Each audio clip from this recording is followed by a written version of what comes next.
में आगे बढ़ेंगे। सबसे पहले बात करेंगे पिथौरागढ़ की, जहां पर लिपुलेख रोड की बदहाली से पर्यटन कारोबार पूरी तरह से बर्बाद हो रहा है। लिपुलेख में हो रहे लगातार लैंडस्लाइड से सैकड़ों आदि कैलाश यात्री वापस लौट रहे हैं और हालात ये है कि फंसे यात्रियों के लिए रेस्क्यू ऑपरेशन चलाना पड़ रहा है। ऐसे में कैसे पर्यटकों के बीच में पॉजिटिव मैसेज आएगा, ये एक बड़ा सवाल बना हुआ है। तो एसडीआरएफ लगातार रेस्क्यू ऑपरेशन चला रहा है। यात्रियों के लिए यहां पर व्यवस्था की जा रही है, लेकिन उसके बावजूद भी जो तस्वीरें हैं वो कुछ और ही बयां कर रही हैं। आदि कैलाश यात्री से वापस लौट रहे हैं यहां पर श्रद्धालु, और सैकड़ों की संख्या में अभी तक यात्री वापस लौट चुके हैं। तो यात्रियों के लिए रेस्क्यू किया जा रहा है। तो लिपुलेख रोड की बदहाली से पर्यटन कारोबार पूरी तरह से ठप हो गया है। ये देखिए, ये रोड की तस्वीरें हैं, क्योंकि लगातार पहाड़ियों से पत्थर नीचे गिर रहे थे, जिसके चलते रोड जाम हो गया और उसके बाद लोगों को आवाजाही में दिक्कत का सामना करना पड़ा। हालांकि एसडीआरएफ की टीम मौके पर मौजूद है, रेस्क्यू ऑपरेशन चलाया जा रहा है और रास्ते को दोबारा से सुचारू करने की कोशिश की जा रही है, लेकिन अभी जो हालात हैं उसके चलते सैकड़ों यात्रियों को वापस लौटना पड़ रहा है। तो लगातार लैंडस्लाइड से सैकड़ों आदि कैलाश यात्री वापस लौट चुके हैं और हालात ये है कि फंसे यात्रियों के लिए रेस्क्यू ऑपरेशन भी चलाना पड़ रहा है। ऐसे में पर्यटकों के बीच में पॉजिटिव मैसेज कैसे जाएगा, ये एक बड़ा सवाल बना हुआ है। देखिए, बदलते मौसम के चलते लगातार यात्राओं में दिक्कतों का सामना श्रद्धालुओं को करना पड़ रहा है और अब आदि कैलाश यात्रा में भी लैंडस्लाइड के चलते यहाँ पर श्रद्धालु खासा परेशान है। तो एसडीआरएफ लगातार रेस्क्यू ऑपरेशन चला रहा है, क्योंकि देखा जा रहा है कि बहुत ऐसे श्रद्धालु हैं जो वापस लौट रहे हैं। लिपुलेख हाईवे पर लगातार लैंडस्लाइड की तस्वीरें आ रही हैं। तो आदि कैलाश से यात्री जो हैं वापस लौट रहे हैं और सैकड़ों की संख्या में ऐसे यात्री हैं जो वापस लौट रहे हैं, क्योंकि लगातार रास्तों पर लैंडस्लाइड की तस्वीरें सामने आ रही हैं। लैंडस्लाइड होने की वजह से रास्ते बंद हो जाते हैं, आवाजाही में दिक्कतों का सामना करना पड़ता है। और हमारे सहयोगी विजय वर्धन हमारे साथ जुड़ गया है। विजय, जरा बताइएगा, क्योंकि देखा जा रहा है आदि कैलाश के लिए जो यात्री पहुंच रहे हैं, लेकिन पहुंच तो रहे हैं लेकिन उसके बाद वापस भी वो लौट रहे हैं। मुख्य वजह क्या लैंडस्लाइड बताई जा रही है, या इसके अलावा भी कोई और वजह है जिससे सैकड़ों यात्री जो है वापस लौट रही हैं? निश्चित तौर पे सबसे बड़ी वजह लैंडस्लाइड है, क्योंकि ये जो रोड है चाइना बॉर्डर को जोड़ने वाली है, लगातार खतरनाक बनी हुई है। इस पे खासकर गर्भाधार और लखनपुर के पास अक्सर लैंडस्लाइड हो रहा है। बड़ी बड़ी चट्टानें इसमें दरक रही हैं, जिस कारण आदि कैलाश यात्रियों को कई दिनों तक रास्ते में फंसे रहना पड़ रहा है। इसके अलावा जो स्थानीय लोग हैं, जो ऊपरी इलाकों में माइग्रेट होते हैं, उन्हें रुके रहना पड़ रहा है। और कई बार ऐसा भी देखने में आया है कि लंबे समय तक इंतजार करने के बाद जो यात्री हैं वो निराश होकर अपने अपने घरों को वापस लौट रहे हैं। एक तरीके से ये कह सकते हैं, जो दावे इस बार किए गए थे कैलाश आदि कैलाश यात्रा को लेकर बड़े भव्य तरीके से आयोजित कराने के वो दावे तमाम फेल हो रहे हैं, क्योंकि जो रास्ता है वो रास्ता अक्सर बंदा हो रहा है, लगातार लैंडस्लाइड हो रहा है, जिस कारण से यात्री आदि कैलाश के दर्शन नहीं लेकिन कर पा रहे। विजय वर्धन, ये बताइए कि और कितना वक्त लगेगा रास्ते को सुचारू रूप से दोबारा से चलने के लिए, क्योंकि कई बड़ी संख्या में श्रद्धालु अब भी ऐसे हैं जो कि आदि कैलाश यात्रा के लिए जाना तो चाहते हैं, लेकिन जो तमाम जो दिक्कतें हैं वो उनके सामने और ऐसे में दर्शन करने में असमर्थ है।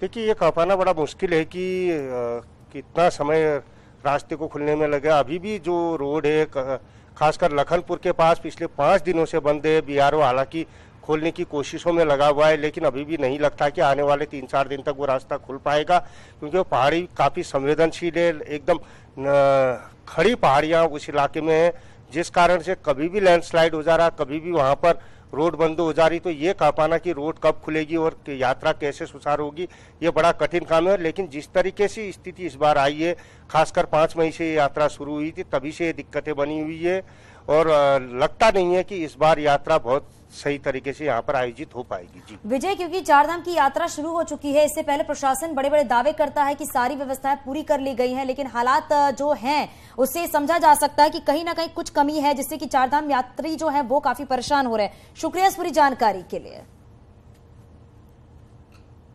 पर्यटक सीजन के पीक पर आते ही पुलिस प्रशासन के इंतजाम धड़ाम हो गए हैं। नैनीताल का जाम पर्यटकों से लेकर स्थानीय लोगों के लिए परेशानी का सबब बना हुआ है। तो पर्यटन सीजन की बैठक में लिए गए फैसलों को अब तक धरातल पर नहीं उतारा जा सका है। हालांकि पुलिस 2 साल से तैयार की गई योजनाएं भी सिर्फ कागजों पर ही सीमित रह गई है। तो नैनीताल जाने वाले जो पर्यटक हैं वो काफी परेशान हो रहे हैं। वीरेंद्र हमारे सहयोगी हमारे साथ जुड़ गए हैं। वीरेंद्र, जरा बताइए, क्योंकि नैनीताल में देखा जाता है वीकेंड पर सबसे ज्यादा पर्यटक जो हैं वो नैनीताल ही पहुंचते हैं। प्रशासन की तरफ से बड़े बड़े दावे किए जाते हैं कि तमाम इंतजाम कर लिए गए हैं, लेकिन इंतजामों के पोल खुलते हुए नजर आ रहे हैं यहाँ पर। वाकई जिस तरह से इंतजाम दिख रहे हैं या जाम की स्थिति नैनीताल शहर में बन रही है, तो उससे काफ़ी परेशानी लोकल्स और टूरिस्ट दोनों को हो रही है। अगर देखा जाए तो जिस तरह से पर्यटन की जो बैठक हुई थी उसमें निर्णय लिए गए थे और कहा गया था कि जो माल रोड होगा वो पूरी तरीके से नो पार्किंग जोन होगा। इसके अलावा QR स्कैन कोड की बात की गई थी कि उनको पार्किंग की जानकारी मिल जाएगी। और जो रूसी बाईपास है या नारायण नगर है वहां पर यह बात कही गई थी कि वहां पर एक लिस्ट लगाई जाएगी और जो बुकिंग होटल होगा जिस पर पार्किंग की सुविधाएं होगी उन्हीं को ही नैनीताल आने की अनुमति होगी। लेकिन ऐसा कुछ दिखाई नहीं दिया है। पिछले 4-5 दिनों से नैनीताल में लगातार जाम लग रहा है। माल रोड में पार्किंग की स्थिति बन रही है और खास बात यह है कि जो रसूखदार होटल हैं जिनमें पार्किंग की स्थिति नहीं है माल रोड में, उनको भी आने की पूरी छूट पुलिस और प्रशासन की ओर से दी गई है।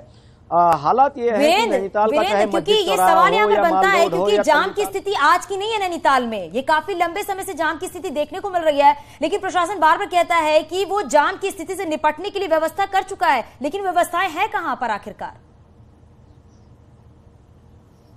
सवाल वाजिब है क्योंकि जिस तरह से लगातार 2 साल से बातचीत ये की जा रही है कि नैनीताल में नई पार्किंग डेवलप की जा रही है, चाहे वो नाला नंबर 1 को डेवलप उसको पाट कर पार्किंग तैयार की जा रही है या कलेक्ट्रेट के पास की जा रही है या जू रोड पे तैयार की जा रही है, लेकिन धरातल पर अगर जाएंगे तो पार्किंग बिल्कुल धरातल पर किसी भी तरह की कोई व्यवस्था नहीं देखी जा रही है। यही एक बड़ा सवाल प्रशासन पर। तमाम जानकारी साझा करने के लिए बहुत शुक्रिया। चलिए खबरों में आगे बढ़ते हैं। उत्तरकाशी के पुरोला में नाबालिग लड़की को भगा ले जाने की कोशिश का मामला तूल पकड़ता जा रहा है। शनिवार को व्यापारियों में नगर में रैली निकाली और प्रदर्शन किया। व्यापारियों ने बाहरी लोगों का सत्यापन तेज करने की मांग की है। उनकी ओर से अतिक्रमण कर लगाई जा रही दुकानें हटाने की मांग को लेकर जिलाधिकारी को ज्ञापन भी सौंपा। व्यापारियों ने सुबह 10 बजे से दोपहर 2 बजे तक बाजार को बंद रखा। इस दौरान बड़कोट में एक हेयर ड्रेसर की भी दुकान बंद की गई थी, जिसके बाद में यहां पर तोड़फोड़ की गई। 3 तस्वीरें आपको दिखा रहे हैं। पहली तस्वीर जब व्यापारियों के द्वारा रैली निकाली गई, दूसरी तस्वीर लड़की को भगाने का मामला सामने आया था जिसने तूल पकड़ लिया है और जिस दुकान में वो दोनों काम करते थे वहां पर तोड़फोड़ की गई। तीसरी तस्वीर आपको दिखा रहे हैं। यमुना घाटी में अलर्ट जारी किया गया है, लोगों में गुस्सा है और प्रशासन ने भी यहां पर अलर्ट जारी करते हुए बड़ी संख्या में पुलिस बल तैनात किया गया। उत्तराखंड देवभूमि से ये संदेश जाना बहुत जरूरी था। आए दिन की घटनाएं सब देख रहे हैं और हृदय कांप रहा था। दिल दहला देने वाली जो घटनाएं हो रही हैं उत्तराखंड देवभूमि में, ये कश्मीर जैसा माहौल बनता जा रहा है। ये बिल्कुल देवभूमि के लिए तो बिल्कुल अच्छा नहीं है। मुल्क के अंदर बाहर से फंडिंग हो रही है और उनको उकसाया जा रहा है इस तरह के कृत्य करने के लिए कि आप आपके सीमांत क्षेत्र में जाओ, वहाँ पे ज़मीनें खरीदो, लैंड जिहाद करो, उनकी बच्चियों को फंसाओ, पैसा पहाड़ में, जैसा कि आप सबको विदित है कि पहाड़ों में रोजगार के कोई संसाधन नहीं है, यहाँ के लोग गरीब हैं। ये जो रैली निकाली हमारे बच्चों ने, ये इनकी अंदर की पीड़ा है। जब यहाँ की बेटियों पे, यहाँ की महिलाओं पे अत्याचार होना शुरू हुआ और ये लोग जो है अपने जो ये, मैं तो इनको जालिम बोलूंगी क्योंकि जब इन लोगों को हमने अपनी दुकानें दे रखी है, अपने घर दे रखे हैं और यहाँ तक नहीं ठेके भी इन्हीं को दे रहे हैं और आज ये हमारी छोटी छोटी बालिकाओं को ऐसे पहला कुछ। और पुरोला की घटना के बाद में उत्तरकाशी शांत होने का नाम नहीं ले रहा है। बीजेपी प्रदेश अध्यक्ष का कहना है कि प्रतिक्रिया स्वाभाविक है, लेकिन देवभूमि में इस हाल के लिए लगातार लोग परेशान हैं।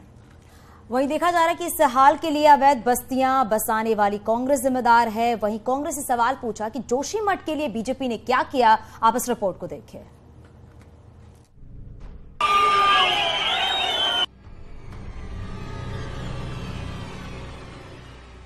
बड़कोट, पुरोला, नौगांव और मोरी में शनिवार को बड़ा प्रदर्शन हुआ। पुरोला से 26 मई को हिंदू लड़की को भगाने की कोशिश के बाद से पूरे उत्तरकाशी जिले में तनाव है। मांग साफ है, बाहर से आकर पहाड़ में बसने वालों की जांच की जाए ताकि लव जिहाद, लैंड जिहाद जैसा पाप देवभूमि में न हो। उत्तरकाशी में हो रहे विरोध को बीजेपी के प्रदेश अध्यक्ष महेंद्र भट्ट ने स्वाभाविक प्रतिक्रिया बताया।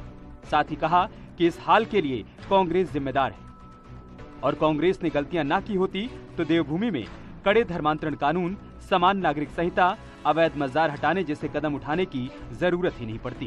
कांग्रेस का तुष्टिकरण का नतीजा है, आज देवभूमि इस दिशा में बढ़ गई है और मैं कह सकता हूँ आज भी जब इस समय प्रयास होते हैं तो कांग्रेस के प्रवक्ता, उनके नेता जिस प्रकार से तुष्टिकरण की नीति को अपना रहे हैं उसके दुष्परिणाम भुगतने के लिए कांग्रेस को तैयार रहना पड़ेगा क्योंकि अब जनता सड़कों पर आ चुकी है। तो कांग्रेस ने सवाल पूछा कि करोड़ों हिंदुओं की आस्था के केंद्र जोशीमठ को बचाने के लिए बीजेपी ने क्या किया। चलिए हम करते हैं बात दूसरी, आप क्यों नहीं करते? जिस धर्म के नाम पे वोट खा रहे हो, जिस धर्म के नाम से आप राजनीति करते हो, उस धर्म की क्या रक्षा कर रहे हो? 80 करोड़ से ज्यादा हिंदुओं के आस्था का केंद्र जोशीमठ की तुमने ऐसी तैसी कर दी, बर्बाद कर दिया पूरा जोशीमठ।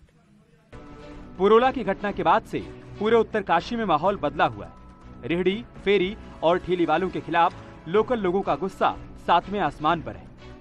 शहर शहर प्रदर्शन हो रहा है और धर्म विशेष का साथ देने से लेकर बस्तियां बसाने की बात पर बीजेपी और कांग्रेस आमने सामने है। देहरादून से न्यूज 18 के लिए दीपांकर भट्ट की रिपोर्ट। चंपावत के विधायक के बतौर पहला साल होने पर शनिवार के सीएम पुष्कर सिंह धामी ने कई योजनाओं का शिलान्यास और लोकार्पण किया। सीएम ने चंपावत के लिए 50 करोड़ की योजना का लोकार्पण शिलान्यास किया है। चंपावत का विधायक बनने के बाद सीएम ने 146 घोषणाएं की थी, जिसमें कि 56 घोषणाएं पूरी की जा चुकी हैं। उड़ीसा में हुए ट्रेन हादसे को देखते हुए सीएम ने सादे समारोह में कार्यक्रम किए हैं। इस मौके पर सीएम ने कहा कि उनकी सरकार चंपावत के विकास में कोई कोर कसर नहीं छोड़ेगी। इसके साथ ही सीएम ने साफ कहा है उत्तराखंड में लैंड और लव जिहाद के खिलाफ सख्ती से एक्शन लिया जाएगा। उत्तराखंड बहुत शांत प्रदेश है, यहाँ पर सब लोग एक दूसरे के साथ भाईचारे के साथ रहते हैं, लेकिन इस प्रकार की जो भी घटनाएं हैं, चाहे वो लैंड जिहाद की घटना हो, लव जिहाद की घटना हो, उस पर हम सख्ती से काम करेंगे, उस पर कोई भी हमारा टॉलरेंस नहीं होगा। उत्तराखंड के 20,000 से ज्यादा आंगनबाड़ी कार्यकर्ताओं को महिला बाल विकास विभाग दोबारा मोबाइल देने जा रहा है। ऐसे में कांग्रेस को याद आ गया है साल 2018 का वक्त। वहीं आपको बता दें कि विभागीय प्रोजेक्ट को अमली जामा पहनाने के लिए मोबाइल बांटे गए थे, जो बिना इस्तेमाल किए सरकारी धन की बर्बादी हो गई है। ये रिपोर्ट देखिए।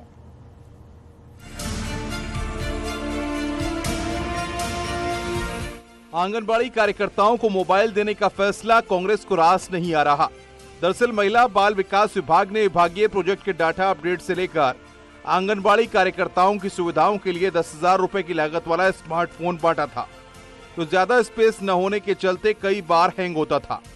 इसके अलावा सवाल ये भी उठे थे कि मोबाइल की खरीद में भी झोल है। जो एडवांस टेक्नोलॉजी में अब मोबाइल जो आए हैं, जिसमें हमारे विभागीय योजनाओं को संचालित करना सरलता के साथ संभव हो पाएगा, तो हम लोग शीघ्र उसकी स्वीकृति के साथ में आंगनबाड़ी बहनों को मोबाइल देंगे ताकि वह अपने काम को जो है सरलता के साथ कर सके। ऐसे में दोबारा से मोबाइल देने का फैसला विपक्ष को खल रहा है। कांग्रेस ने सवाल उठाते हुए कहा है कि बिना तैयारी के ही प्रदेश में काम हो रहा है और सरकारी धन की लूट खसोट का खेल चल रहा है। जो हमारे आंगनबाड़ी कार्यकर्ता हैं उनको मोबाइल दिए जाएंगे, उनको दिए भी मोबाइल आपने, लेकिन वो मोबाइल चले ही नहीं बहुत से, और किस तरीके से काम करना है, कहाँ वो लिंक रहेंगे, कहाँ उनको रिपोर्टिंग करनी होगी, कहीं पर भी स्पष्ट नहीं था। ये तो एक नादिरशाही फरमान होता है इनका। वहीं आंगनबाड़ी कार्यकर्ता भी कैमरे पार न आने की शर्त पर बताती हैं कि विभाग ने जो मोबाइल दिए उसमें डाटा भरने को लेकर तमाम दिक्कतें आई हैं। ऐसे में सवाल ये है कि दोबारा ऐसा न हो, इसको देखना जरूरी है। न्यूज 18 के लिए देहरादून से भारती सकलानी उनियाल की रिपोर्ट। शनिवार को एक दिन के ऋषिकेश दौरे पर पहुंचे आरएसएस सर संचालक मोहन भागवत ऋषिकेश के परमार्थ निकेतन पहुंचकर कथा में शिरकत की है। चिदानंद मुनि के 72वें जन्मदिन पर बधाई भी दी है। इस मौके पर हरिद्वार सहित आसपास के संत भी मौजूद रहे।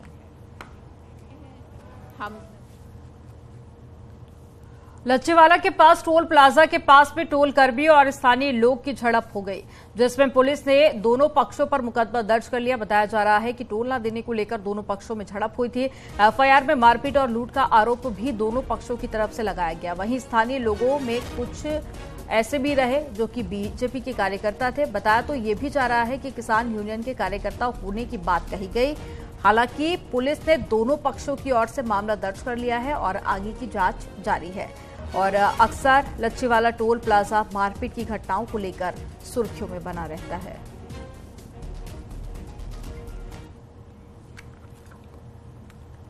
हरिद्वार में नगर निगम की बोर्ड बैठक में जमकर हंगामा हुआ। बीजेपी पार्षदों ने मेयर अनिता शर्मा के पति अशोक शर्मा पर महिला पार्षदों के साथ अभद्रता का आरोप लगाते हुए माफी मांगने की मांग की है। दरअसल मेयर के पति अशोक शर्मा पर अक्सर नगर निगम के काम में हस्तक्षेप करने का आरोप लगता रहता है।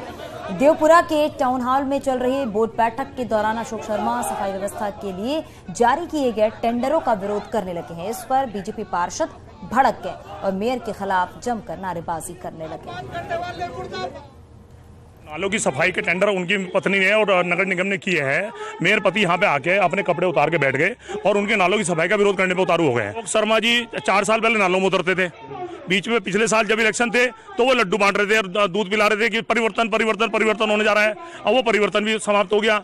अब ये आदमी बाहर बैठा है तो उसे बैठने का अधिकार नहीं है। एक महिला को दबाना चाहते हैं। महिला कभी दबने वालों में नहीं है, जब कोई भी हो महिला। पर मैं अपने परिवेश से मैं कुछ नहीं सुनूंगी, क्योंकि वो एक समाज सेवी है, समाज सेवा कर रहे हैं। और खबर रुड़की से मिल रही है, जहां पर मंगलोर कोतवाली पुलिस ने एक नशा तस्कर को गिरफ्तार कर लिया। आरोपी से नशे की 1,15,000 टैबलेट भी बरामद की गई। पकड़ा गया आरोपी यूपी के देवबंद का रहने वाला है।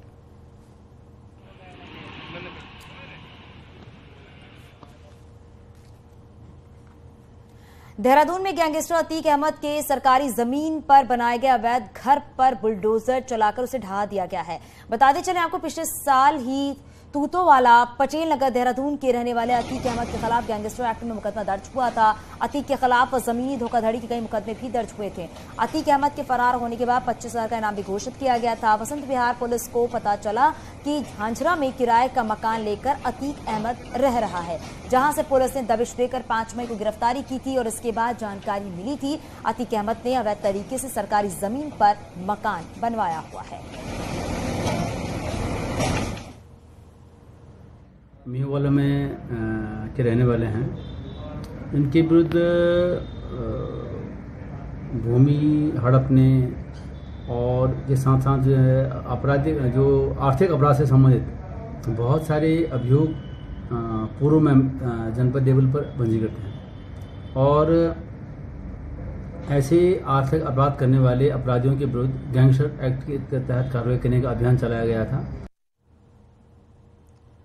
अतिक्रमण पर सीएम पुष्कर सिंह धामी के सख्त रुख का असर अब जमीन पर साफ दिखने लगा है। कुमाऊं के सबसे बड़े बाजार और मंडी में अतिक्रमण करने वाले लोग अब खुद ही अतिक्रमण हटाने लगे हैं। सालों से सरकारी जमीन पर कब्जा कर ये लोग अपना कारोबार कर रहे हैं, लेकिन सरकार की सख्ती के आगे इस बार उनकी एक नहीं चल रही है। यहां तक कि जिस जगह से अतिक्रमण 1-2 हफ्ते पहले हटाया गया था, वहां भी लोग अतिक्रमण करने की हिम्मत नहीं जुटा पा रहे हैं। बागेश्वर के कांडा क्षेत्र के जंगलों में बीते 3 दिनों से आग लगी हुई है। जंगलों की आग अब सड़कों तक पहुंच चुकी है। जंगलों में लगी आग से वन संपदा को नुकसान पहुंच रहा है। धीरे धीरे जंगल के काफी बड़े हिस्से में आग फैल रही है। बीते 3 दिन से बारिश न होने से जंगलों में आग लगने की घटनाएं लगातार बढ़ती जा रही है।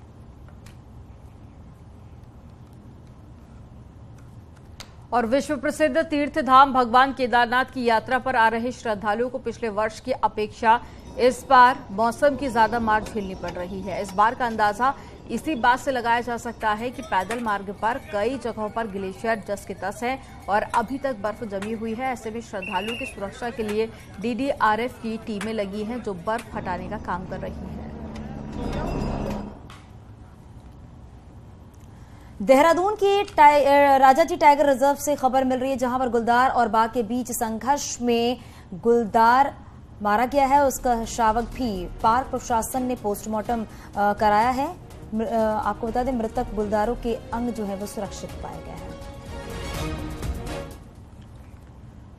और चलिए यहाँ पर रुकेंगे एक छोटे से ब्रेक के लिए, और आगे भी खबरों का सिलसिला जारी है। बने रहिए न्यूज़ 18 के साथ।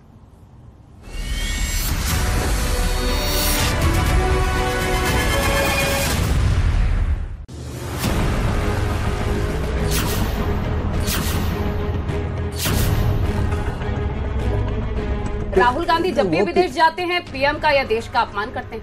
ये भाजपा और भारत कब से एक हो गए? मुख्यमंत्री धामी की बहुत बार तारीफ कर चुके हैं आप। जितनी तेजी वो दिखा रहे हैं, जिस तरीके से काम कर रहे हैं, सवालों को उठा रहे हैं, लोगों के बीच में जा रहे हैं। तो क्या हरीश रावत के लिए लव जिहाद एग्जिस्ट नहीं करता? जिहाद होना चाहिए बेरोजगारी के खिलाफ, जिहाद होना चाहिए महंगाई के खिलाफ। आला कमान ने हाथ पर बांध रखे हैं, वापो की स्थिति में हूँ, न गैनम न पलायम। क्या था ये? क्योंकि हरीश रावत एक अनुशासित सिपाही है। उत्तराखंड में कांग्रेस हारी, वजह क्या है? लोग आपसे नाराज हैं या कांग्रेस? इसलिए मैंने उसकी जिम्मेदारी ले ली है।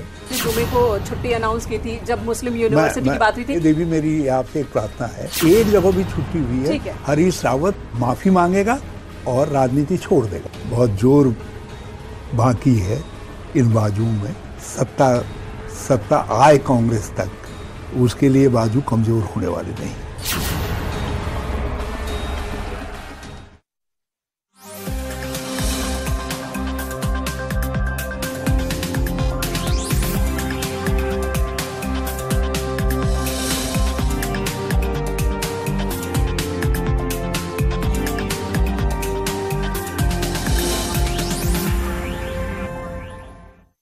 विश्वास है कि हम इन घटनाओं से भी बहुत कुछ सीखेंगे और अपनी व्यवस्थाओं को भी और जितना नागरिकों की रक्षा को प्राथमिकता देते हुए आगे बढ़ाएंगे। दुख की घड़ी है। ओडिशा के बालासोर में हुए ट्रेन हादसे में घायलों से प्रधानमंत्री मोदी ने मुलाकात की है और इसके साथ ही उन्होंने उचित दिशा निर्देश भी दिए हैं। उन्होंने घायलों के उचित इलाज का निर्देश दिया। पीएम मोदी इससे पहले घटनास्थल भी पहुंचे थे और जायजा भी लिया। मीडिया से बातचीत में पीएम मोदी ने कहा, हादसा बहुत दुखद है, दुखी करने वाला है। पीड़ितों के साथ सरकार खड़ी है। घटना की सरकार हर स्तर पर जांच कर रही है। दुर्घटना के जिम्मेदार लोगों को बख्शा नहीं जाएगा। ये उनकी तरफ से तमाम बड़ी बातें कही गई हैं। फिलहाल जो हम आपको तस्वीरें दिखा रहे हैं, घायलों से मिलने के लिए खुद प्रधानमंत्री नरेंद्र मोदी देश के मुखिया अस्पताल पहुंचे हुए हैं। ये देखिए, और वो लगातार स्वास्थ्य मंत्री के संपर्क में भी हैं। उन्होंने कड़े निर्देश दिए हैं कि उचित इलाज की व्यवस्था इनको मुहैया कराई जाए। उनसे वो देखिए बातचीत भी कर रहे हैं, कैसी उनकी तबीयत है, अभी ज़्यादा खराब कंडीशन तो नहीं है, स्थिति बहुत गंभीर तो नहीं है। ये तमाम ऐसी चीज़ें हैं जो जानने की कोशिश कर रहे हैं। साथ ही वो ये भी पूछ रहे हैं मरीजों से कि आपको उचित व्यवस्था यहाँ पर मिल पा रही है कि नहीं, उचित इलाज आपको मिल पा रहा है कि नहीं। खुद प्रधानमंत्री नरेंद्र मोदी इलाज को लेकर बातचीत करते हुए नजर आ रहे हैं प्रधानमंत्री उन मरीजों से। दूसरी तस्वीर इस वक्त आप देख रहे हैं, जब वो घटनास्थल पर पहुंचे थे जायजा लेने के लिए। एक्सक्लूसिव तस्वीर इस वक्त आप देख रहे हैं। तो ये दोनों तस्वीरें देखिए, जहां पर एक तरफ जो लोग घायल हुए हैं, क्योंकि 1000 के करीब लोग इसमें घायल हुए हैं, उनसे बातचीत कर रहे हैं प्रधानमंत्री नरेंद्र मोदी। खुद अस्पताल पहुंचे हुए हैं बालासोर में। और दूसरी तस्वीर हम आपको दिखा रहे हैं, जहां पर घटनास्थल पर, जहां पर यह हादसा हुआ था, वहां पर प्रधानमंत्री नरेंद्र मोदी पहुंचे थे। हर स्थिति की जांच कर रहे थे वो, और जायजा भी उनके द्वारा लिया जा रहा था। तो पल पल की जानकारी खुद प्रधानमंत्री नरेंद्र मोदी लेते हुए नजर आ रहे हैं। और हर जानकारी के साथ ही उन्होंने ये कड़े निर्देश भी दिए हैं कि घायलों को उचित इलाज मुहैया होनी चाहिए। उनको किसी भी प्रकार की किसी भी तरह की कोई दिक्कत नहीं होनी चाहिए इलाज के दौरान। और ये परखने के लिए खुद अस्पताल पहुंचे प्रधानमंत्री नरेंद्र मोदी। और हॉस्पिटल पहुंचने के बाद, अस्पताल पहुंचने के बाद उन्होंने क्या कुछ कहा है, सुनवाएंगे आपको।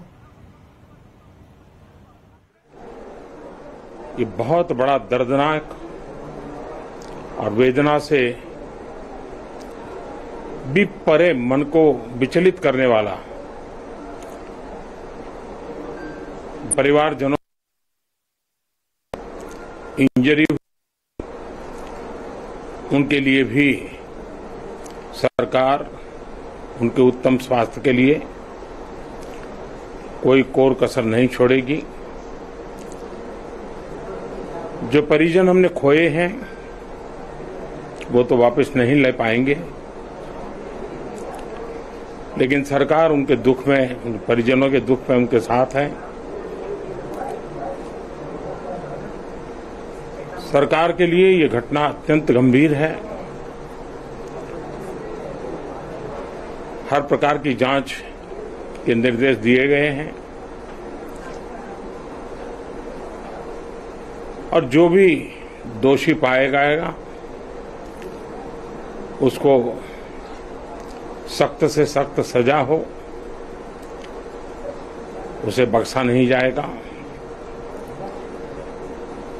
मैं उड़ीसा सरकार का भी, यहाँ के प्रशासन के सभी अधिकारियों का, जिन्होंने जिस तरह से इस परिस्थिति में अपने पास जो भी संसाधन थे लोगों की मदद करने का प्रयास किया, मैं यहाँ के नागरिकों का भी हृदय से अभिनंदन करता हूं, क्योंकि उन्होंने इस संकट की घड़ी में, चाहे ब्लड डोनेशन का काम हो, चाहे रेस्क्यू ऑपरेशन में मदद की बात हो, जो भी उनसे बन पड़ता था करने का प्रयास किया है।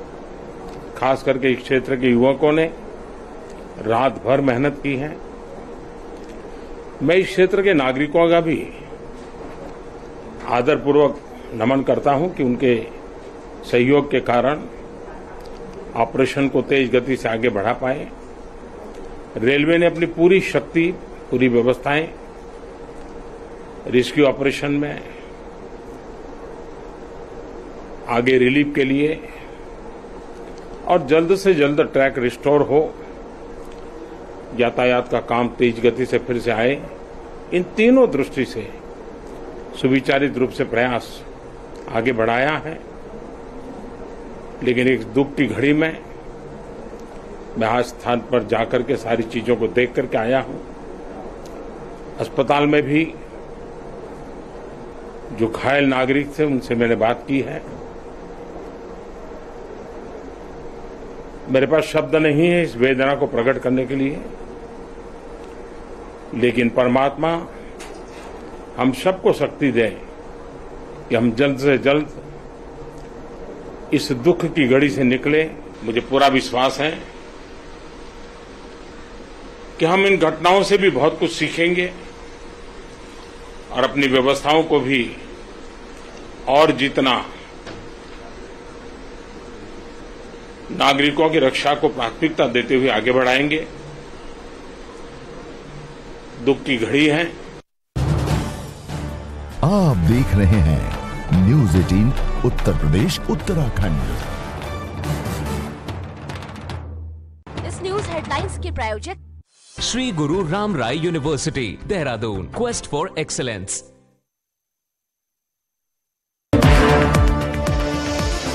गोरखपुर में सीएम योगी करेंगे टिफिन पर चर्चा। पार्टी कार्यकर्ताओं को मुख्यमंत्री योगी देंगे मंत्र। लोकसभा चुनाव के मद्देनजर बीजेपी चला रही अभियान। चंपावत में बोले उत्तराखंड के मुख्यमंत्री पुष्कर सिंह धामी, लव जिहाद के खिलाफ सख्त एक्शन लेगी सरकार। जिले को दी 50 करोड़ की सौगात। सरकार की जो भी घटनाएं हैं, चाहे वो लैंड जिहाद की घटना हो, लव जिहाद की घटना हो, उस पर हम सख्ती से काम करेंगे। उस पर कोई भी हमारा टॉलरेंस नहीं होगा। कन्नौज से बीजेपी सांसद सुब्रत पाठक समेत 40 के खिलाफ केस दर्ज। दारोगा हाकिम सिंह की शिकायत पर कन्नौज में मारपीट का मुकदमा दर्ज। झांसी प्रशासन की बड़ी कार्रवाई, गैंगस्टर राजू यादव की करोड़ों की संपत्ति जब्त। अपराध से अर्जित की गई थी करोड़ों की संपत्ति। बदायूं में गंगा में डूबे 2 लोगों की तलाश जारी। कल कलश विसर्जन करने के दौरान हुआ था हादसा। गोताखोरों ने 3 को बचाया।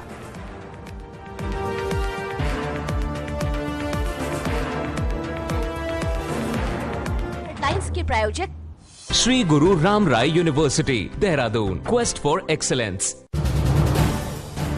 आप देख रहे हैं न्यूज़ 18 उत्तर प्रदेश उत्तराखंड।